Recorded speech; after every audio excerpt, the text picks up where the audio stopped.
One of the central themes of Spartacus is death, and it isn't random. Ashur's line, when he and Batiatus are preparing to poison the mighty Crixus, all men fall. It is but time and method that differ. It reflects the current narrative structure where characters are being positioned rather than immediately removed. The series is emphasizing power shifts, emotional vulnerabilities, and rivalries as precursors to eventual conflict and climax.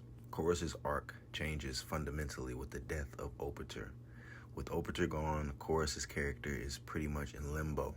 He loses his emotional anchor, what little political protection he had from Opiter, and functional role within the arena structure, as he is no longer Doctore and he is aging, so he cannot realistically return to the arena as a fighter, and has no other alternate patronage. Opiter was the only other real patronage he had besides Ashur.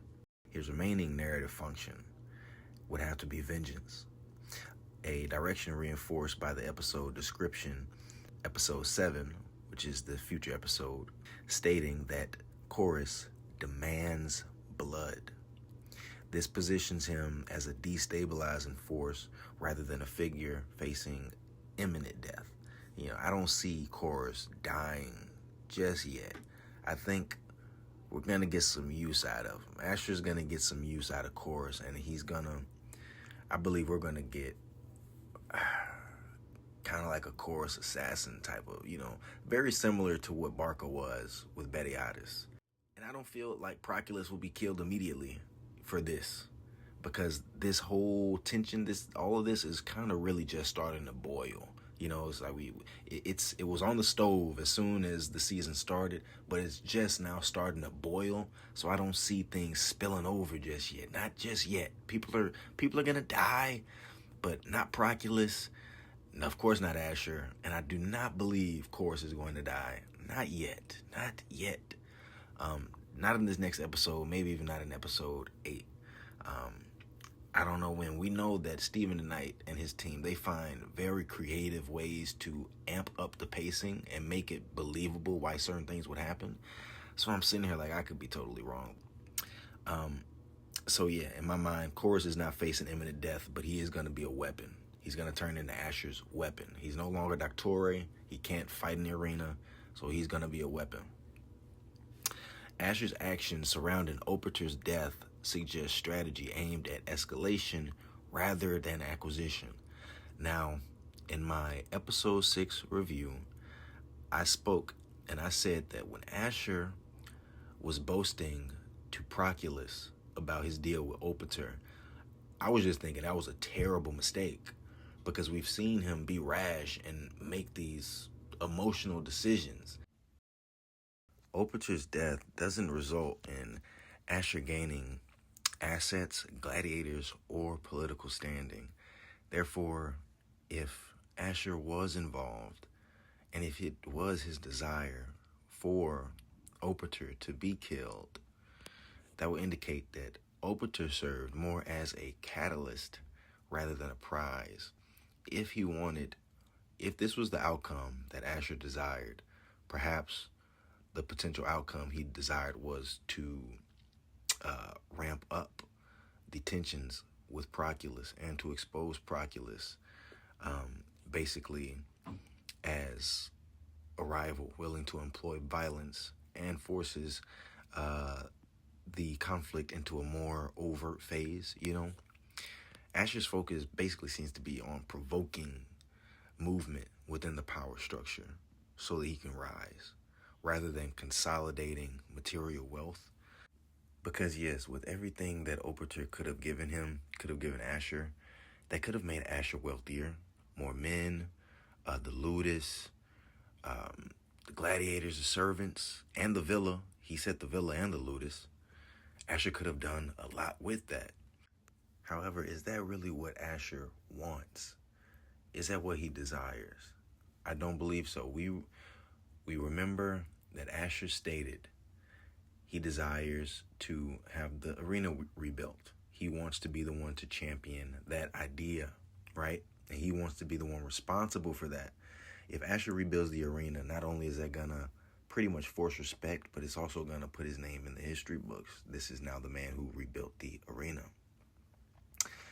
Now, in order to do that, he would need Proculus out of the way. And this is where this theory kind of gets good, even though I'm not totally sure on it. But with Proculus gone, that will leave only one logical choice for the dominant Lanista who should champion rebuilding the arena. Ashur knows as long as Proculus is around, he's a legitimate Roman. He's an actual Roman. Ashur's Assyrian. A Roman will always get the right to do something such as rebuilding the arena. That it will almost certainly go to Proculus as long as he is around. So that's why this theory does sort of make sense. Okay, maybe Ashur did give Proculus that information in order to provoke some sort of movement. Maybe he didn't know that he would kill Opiter. Maybe he did. He could have just been trying to cause a little bit of chaos amongst his enemies, because Ashur does also consider Opiter an enemy. You heard how he was talking to him in episode 6. He told him, get the fuck out of here, man. When he came to him about Korris, Ashur didn't even really seem very much ecstatic about that information, about receiving all of this stuff. But later on, when he was boasting, he seemed a bit more giddy to shove it in Proculus's face. So it's very unsure of if he was actually planning on taking Opiter up on that, or if he was just kind of sitting on that to see if he could get a better deal. And that's pretty much textbook Ashur. He even says to Opiter and Korris, fall from sight. I will give my answer at my leisure. So he wasn't really too excited about that proposal. Whether Ashur intended Opiter's death or merely anticipated chaos, it doesn't really change the outcome that mattered to him. He wanted Proculus to act. He wanted to see what Proculus would do with that information, potentially. That's if this theory is true. And once Proculus acts violently, that's when he kind of reveals himself as reckless and dangerous and risky, basically. And now Ashur knows this is a man that I need to get out of the way. This is no longer just a jealous little bitter rivalry. This is no longer a competitor. This is someone who I need to eliminate, basically. He's a liability. So this plan only really works if Ashur remains controlled. Ashur has always had a tendency towards arrogance and just saying too much when he thinks that he has the upper hand on the situation. We've seen how he would say things to Crixus and other people, Navia. He says a little bit too much when he thinks he's got the upper hand on people. So now that he's free, powerful, and he no longer has Betiadus' leash around his neck, and he's not answering to masters, that weakness, it's magnified. It feels like the stress of power, visibility, and ambition, it feels like it's eroding at him a little bit, and he could be potentially simply making missteps.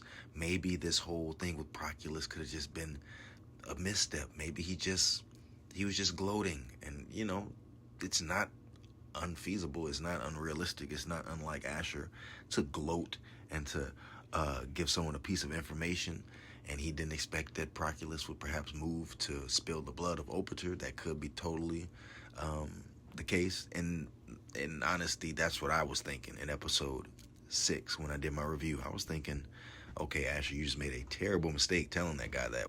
But like I say, in retrospect, looking at that teaser, man, and I was looking at a couple of the theories, people saying that they think Ashur told Proculus that piece of information purposely. And it just got me thinking, why? Why would you? But it makes sense now if you track it back to, okay, Ashur wants to rebuild the Colosseum. Why would Ashur want to rebuild the Colosseum? Because if he champions the Colosseum, not only will he have his name in history, also he will be tied to prophets made in the Colosseum or seeking permission for the honor of fighting within the Colosseum. They may have to go to Ashur and others. This would just be a great power play for him. And like I said, it will force respect. And it would also this would make him extremely wealthy. If you rebuild the arena, you are directly involved with finances, permission to fight within the arena. He may not be the total head of everything. At the end of the day, he's still Assyrian. He is not the most powerful man in Rome, but he will have say-so. and he will definitely make money from that situation and from that endeavor. That can make him a very powerful person. But as long as Proculus is around, as long as Proculus is the dominant Lanista within the city, it will more than likely be given to a more legitimate Roman Lanista. And Ashur just will not be seen as the logical decision because, well, it takes us back to tradition. He's a Syrian. You know, I mentioned in my last video, my review, tradition is big. It's why people don't take kindly to Achillia. It's tradition to have men fighting in the arena.